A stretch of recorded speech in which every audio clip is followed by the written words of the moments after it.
Vale, entremos de lleno en esto. Veréis, cuando la inteligencia artificial genera una pieza que suena exactamente igual que el estilo de un creador humano, ya no estamos hablando de ciencia ficción. ¿Qué va? Es una realidad inmediata. Una realidad que está impactando de lleno en los derechos de autor, en los catálogos musicales y, cómo no, en el dinero que los músicos podrían ganar o dejar de percibir durante los próximos años. En el análisis de hoy vamos a destripar exactamente qué está pasando en las trincheras legales de la industria musical y cómo esta tecnología está reescribiendo la partitura y las reglas del juego en tiempo real.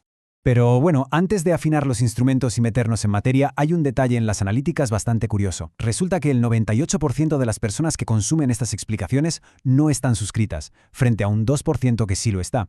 Y sabemos que quienes buscan entender la industria musical a fondo encuentran muchísimo valor en estas inmersiones. Así que apoyar este análisis es tan sencillo como hacer 3 cosas rápidas. Suscribirse al canal para que podamos seguir creando este contenido, darle a me gusta al terminar si os resulta útil y usar el botón de hype si estáis viendo esto en sus primeros 7 días.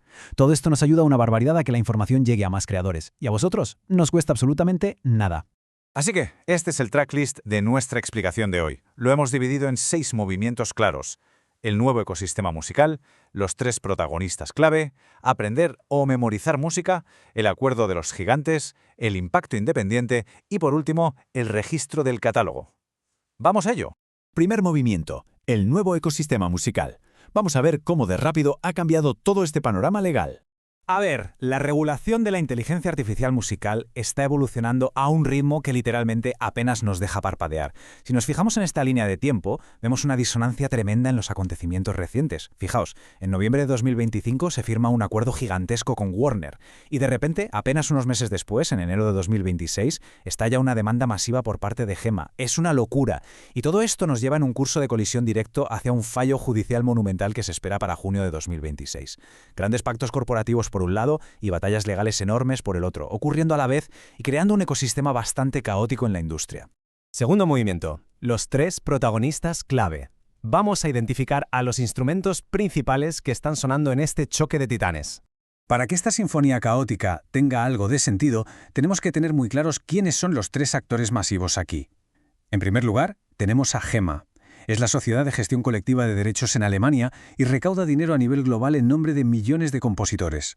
En segundo lugar, encontramos a Suno. Básicamente es una aplicación de inteligencia artificial potentísima que te genera canciones completas, con voz e instrumentos, solo con darle una instrucción de texto. Y por último, Warner Music Group, uno de los gigantes discográficos mundiales, que representa artistas inmensos de la talla de Bruno Mars o Ed Sheeran y evidentemente posee un catálogo invaluable. Tercer movimiento, aprender o memorizar música. Y aquí es donde entramos de lleno en el núcleo legal del debate. Ahora, lo verdaderamente interesante de todo esto radica aquí.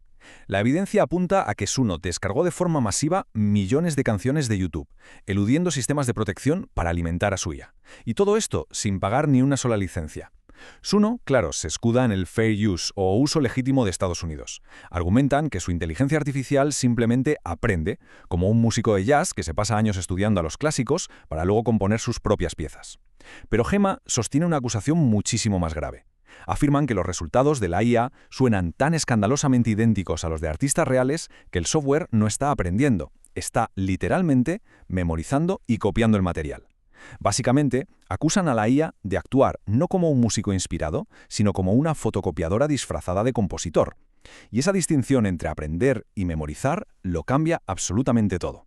Toda esta tensión nos lleva de cabeza a una fecha que tenemos que marcar en rojo en el calendario, el 12 de junio de 2026. Ese día el Tribunal de Múnich dictará sentencia, y el peso de esta decisión es colosal. Si el juez dictamina que empresas como Suno tienen que pagar licencias por la música que usan para entrenar a sus modelos, estaríamos ante un precedente histórico, el primero de este tipo en Europa. Esto desataría un efecto dominó brutal en las regulaciones de todo el mundo. Cuarto movimiento, el acuerdo de los gigantes. Veamos cómo reaccionaron las discográficas ante esta sacudida. Es fascinante ver cómo se mueven los grandes sellos, porque ojo, no todos han tirado por la vía judicial. Mientras la batalla legal de GEMA se calentaba en Europa, en noviembre de 2025, Warner Music Group decidió hacer justo lo contrario y firmar una alianza estratégica con Suno. Los litigios se retiraron, Warner otorgó una licencia oficial de su inmenso catálogo y como parte del trato, Suno compró Songkick, que era propiedad de Warner. Pero cuidado que hay un detalle crucial en la letra pequeña. Las obras de los artistas de Warner participan en estas experiencias de inteligencia artificial por defecto. Es decir, los creadores están dentro del sistema automáticamente, a menos que hagan un trámite explícito para salirse, lo que se conoce como opt-out. Si un artista no se entera de esto, su catálogo ya está de facto alimentando a la máquina. Y esto nos da un golpe de realidad tremendo sobre las dinámicas de poder en la industria musical actual. Como señala muy bien la documentación, un acuerdo de este calibre no es necesariamente una victoria para los creadores, es una victoria estratégica para el conglomerado. Las discográficas gigantes tienen la influencia, los recursos legales y el volumen de catálogo necesario para sentarse a negociar y exigir su parte. En cambio, a los productores independientes nadie les invita a esas mesas de negociación, a pesar de que su música también ha sido absorbida por los mismos algoritmos. Quinto movimiento, el impacto independiente, llevando toda esta noticia global a la puerta de los creadores en América Latina y España. Vamos a avanzar y ver cómo se desarrolla esto en la práctica. Porque ¿cómo llega exactamente el dinero de un tribunal en Múnich a un productor independiente en su país? Pues funciona como una red interconectada. Paso 1. Si Gema gana el caso en Europa, empezará a cobrar licencias millonarias por el uso masivo de música. Paso 2. Ese dinero tiene que fluir internacionalmente hacia las sociedades locales, ya sea la SACE en México, SADAIG en Argentina o AP de AICE. Y el paso 3 es la clave. Las sociedades locales reparten esos fondos, pero única y exclusivamente a los artistas que estén debidamente registrados en el sistema. Es un flujo financiero que solo beneficia a los que están formalmente dentro del paraguas. Sexto y último movimiento. El registro del catálogo.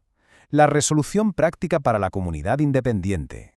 Entonces, el punto crucial es este. Mantener obras musicales sin registrar oficialmente es sinónimo de ceder vuestro poder de negociación de forma completamente silenciosa. Cuando las composiciones no están declaradas, en una sociedad de gestión colectiva resulta físicamente imposible recibir cualquier tipo de regalía futura proveniente de la inteligencia artificial. Ese dinero no desaparece, simplemente se queda en el sistema o se reparte entre aquellos creadores que sí hicieron sus deberes administrativos. Así que para cerrar este análisis, hay una pregunta fundamental que debe quedar flotando en el aire para cualquier creador. ¿Están verdaderamente todas las obras registradas y declaradas en la sociedad de gestión correspondiente? Porque la inteligencia artificial musical ya no es el futuro, es el presente más absoluto. Los términos y condiciones de esta nueva era se están firmando en este mismo instante. Si la música no está protegida dentro del sistema, la primera gran batalla por los derechos del catálogo se habrá perdido sin ni siquiera saber que se estaba librando.